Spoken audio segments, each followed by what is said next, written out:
Break के बाद आपका दोबारा खैर मकदम है। आइए अब देखते हैं अहम नेशनल न्यूज़। DGCA ने कोरोना वबा को देखते हुए इंटरनेशनल फ़्लाइट्स पर लगाई गई पाबंदी 31 दिसंबर तक बढ़ा दी है। इससे पहले ये पाबंदी 30 नवंबर को ख़त्म हो रही थी। इस पाबंदी के दौरान 31 दिसंबर तक सिर्फ स्पेशल इंटरनेशनल कमर्शियल फ़्लाइट्स जारी रहेंगे। इसे देखते हुए DGCA ने अहकाम भी जारी कर दिए हैं। DGCA के इन अहकाम के बाद अब भी मुल्क से बाहर जाने वाले लोगों को मज़ीद 1 महीने का इंतज़ार करना होगा।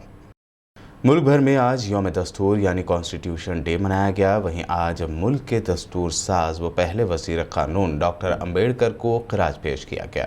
इस दिन को कौमी यौम क़ानून के तौर पर भी जाना जाता है। मुल्क का आइन भारत का सबसे आला क़ानून है जो दस्तूर साज असम्बली में 26 नवंबर 1949 को मंजूर और 26 जनवरी 1950 से नाफिज हुआ था। तब से इस दिन यानी 26 नवंबर को मुल्क का कॉन्स्टिट्यूशन डे करार दिया गया है। वादे हो कि वज़ारत समाजी इंसाफ ने साल 2015 में हुकूमत के उस फैसले के ताल्लुक़ से नोटिस जारी की थी कि हर साल 26 नवंबर को यौम दस्तूर मनाया जाएगा। ये दिन शहरियों में दस्तूर के अक़दार को फ़रोग़ देने के लिए मनाया जाता है। इसके अलावा ये दिन मुल्क के पहले वज़ीर क़ानून डॉक्टर अम्बेडकर को ख़िराज पेश करने के लिए भी मनाया जाता है, जिन्होंने दस्तूर साजी के अमल में निहायत ही अहम रोल अदा किया। इस मौके पर सदर रामनाथ कोविंद ने आइन की तमहीद या प्रियम्बल पढ़ते हुए कॉन्स्टिट्यूशन डे मनाया। हम भारत के लोग भारत को एक संपूर्ण प्रभुत्व संपन्न समाजवादी पंथ निरपेक्ष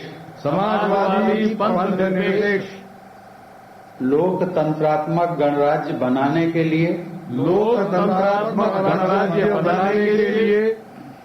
तथा उसके समस्त नागरिकों को सामाजिक आर्थिक और राजनैतिक न्याय विचार अभिव्यक्ति विश्वास धर्म और उपासना की स्वतंत्रता मरकज़ की बीजेपी सरकार की जानिब से फिर एक बार पूरे मुल्क में एक साथ इलेक्शन की मांग की जा रही है। आज खुद वज़ीर आज़म नरेंद्र मोदी ने कॉन्स्टिट्यूशन डे के मौके पर मुनक़दा एक प्रोग्राम में कहा, 1 नेशन 1 इलेक्शन आज भारत की ज़रूरत है। देश में हर महीने किसी न किसी स्टेट में इलेक्शन होते हैं और इनमें जहां बेहद खर्चा होता है तो वहीं तरक्याती कामों में रुकावट भी आती है। इसलिए 1 नेशन 1 इलेक्शन भारत की ज़रूरत बन गया है। सिर्फ एक चर्चा का विषय नहीं है, बल्कि ये भारत की जरूरत है। हर कुछ महीने में भारत में कहीं न कहीं बड़े चुनाव हो रहे होते हैं। इससे विकास के कार्यों पर जो प्रभाव पड़ता है उसे आप सब भली भांति जानते हैं। ऐसे में 1 नेशन 1 इलेक्शन पर गहन अध्ययन और मंथन आवश्यक है और इसमें पीठासीन अधिकारी काफी मार्गदर्शन कर सकते हैं, गाइड कर सकते हैं, लीड कर सकते हैं।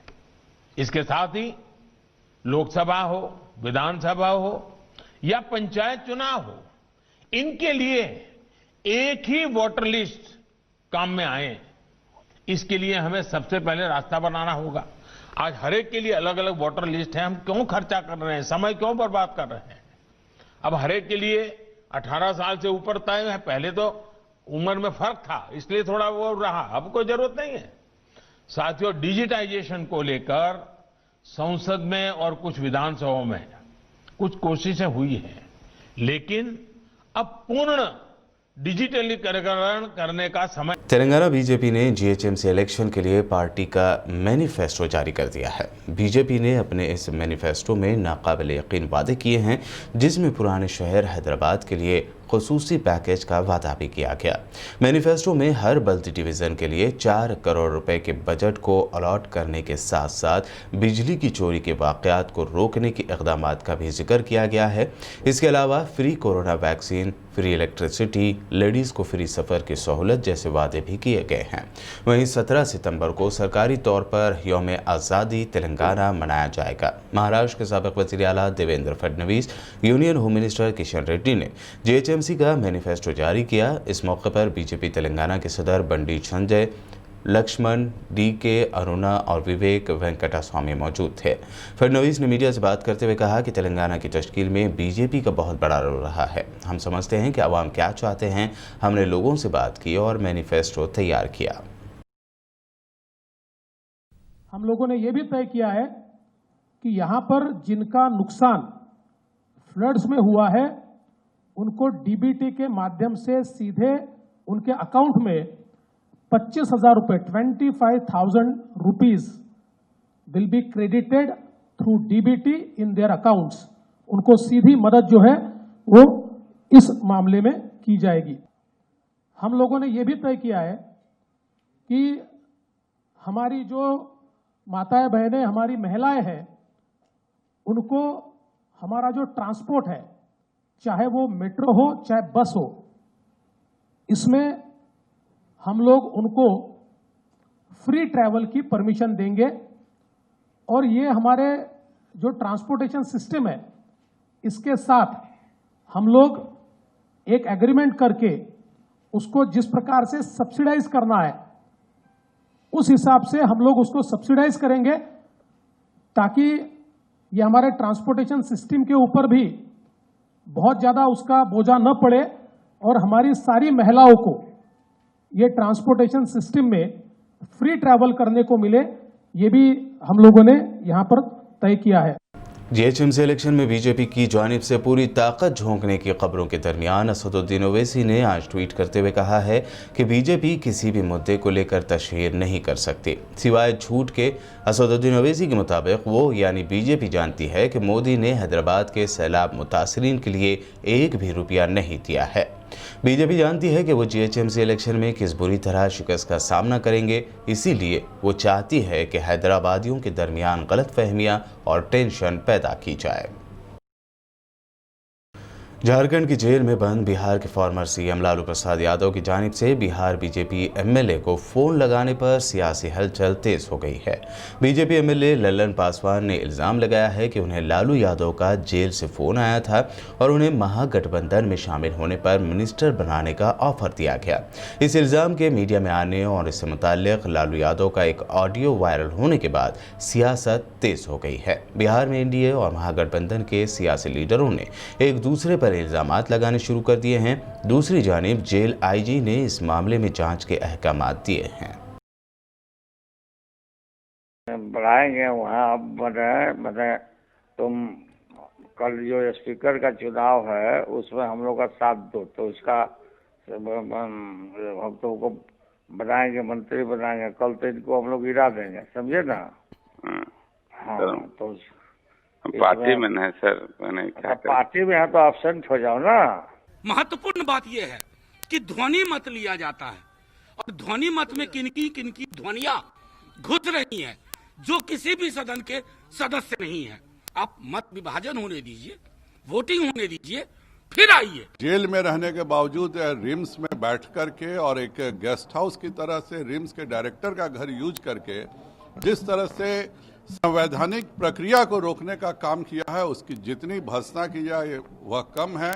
हाईकोर्ट को स्वतः संज्ञान लेकर के उन्हें अब तिहाड़ जेल भेजना चाहिए, क्योंकि रांची में उनकी सरकार है और उनकी सरकार सभी तरह के विपरीत आचरण करके कोर्ट का भी मखौल उड़ा रही।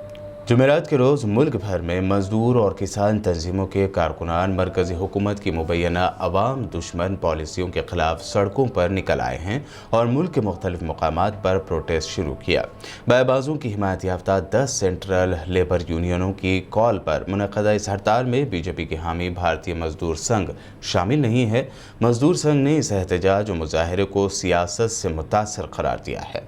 बैंक वर्कर्स भी मेहनतकशों की इस हड़ताल में शामिल हैं, जिससे मुल्क भर में बैंकिंग सर्विस मुतासिर हैं। दूसरी जानिब दिल्ली की जानिब बढ़ रहे किसानों और पुलिस के दरमियान झड़प की खबर सामने आई है।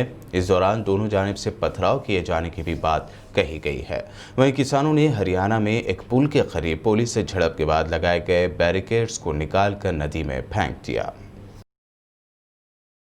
तूफान निवार तमिलनाडु में 3 लोगों की जान लेने के बाद कमज़ोर पड़ गया है, लेकिन आंध्र प्रदेश के कई इलाकों में हालात ख़राब बताए जा रहे हैं। तूफान के ज़ेरे असर आंध्र प्रदेश के अजला चित्तूर, नेल्लोर, कड़पा और प्रकाशम में मुसलसल बारिश के नतीजे में कई गांवों से सड़क का राब्ता टूट गया है। हज़ारों एकड़ पर फैली फसलें पानी में डूब गई हैं, जबकि सैकड़ों बिजली के पोल्स उखड़ गए हैं। नेल्लोर ज़िले में हाई टेंशन बिजली का तार टूट कर गिरने के नतीजे में एक शख्स हलाक हो गया है। नेल्लोर और कड़पा में तकरीबन 6000 अफराद को महफूज मुकामात पर मुंतकिल कर दिया गया है। इसी दौरान वज़ीर आला वाई.एस. जगनमोहन रेड्डी ने तूफ़ान की सूरत हाल पर ओहदेदारों के साथ जायज़ा लिया। सीएम जगन ने हिदायत दी कि नेल्लोर में बिजली का हाई टेंशन वायर टूट कर गिरने से मरने वाले शख्स अब्दुल रज़्ज़ाक के ख़ानदान की मदद की जाए। इस दौरान खबर ये भी है कि एपी में आने वाले तूफ़ान निवार के बाद तेलंगाना के अजला गदवाल, वनपर्ती, नागर कर्नूल, महबूब नगर और नारायणपेट में बाज़ मुकामात पर शदीद से शदीद बारिश हो सकती है। और अब आखिर में हेडलाइंस पर एक और नजर। तुर्की ने आखिरकार बना ली है कोरोना की वैक्सीन, अगले साल अप्रैल में होगी लॉन्च। सदर अर्दोगान ने कहा, वैक्सीन का इस्तेमाल इंसानियत की भलाई के लिए किया जाएगा।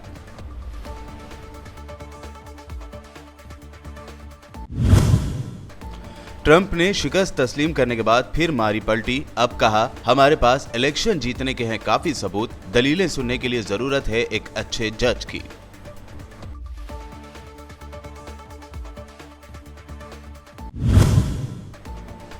अर्जेंटाइन के मशहूर फुटबॉलर मैराडोना का 60 बरस की उम्र में इंतकाल। दुनिया भर की मुमताज शख्सियात ने पेश किया खिराज।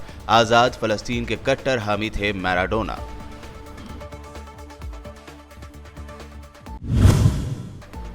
वन नेशन वन इलेक्शन पर फिर बीजेपी दे रही है जोर। पीएम मोदी ने भी बताया वक्त की जरूरत। कहा, हर महीने कहीं न कहीं होता है इलेक्शन, जिससे होती है तरक्याती कामों में रुकावट। बीजेपी तेलंगाना ने जीएचएमसी इलेक्शन के लिए जारी किया अपना मैनिफेस्टो। पुराने शहर हैदराबाद के लिए खुसूसी पैकेज का वादा। बिहार की तरह फ्री कोरोना वैक्सीन देने की भी कही बात।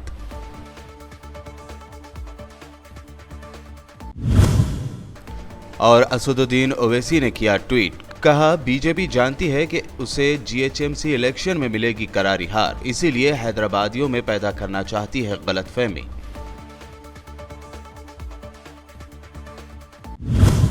वर्ल्ड न्यूज़ में ये थी दुनिया भर की आज की अहम खबरें। यूट्यूब पर बीबीएन चैनल को सब्सक्राइब जरूर करें। मजीद अपडेट्स के लिए बने रहिए हमारे साथ और देखते रहिए बीबीएन चैनल।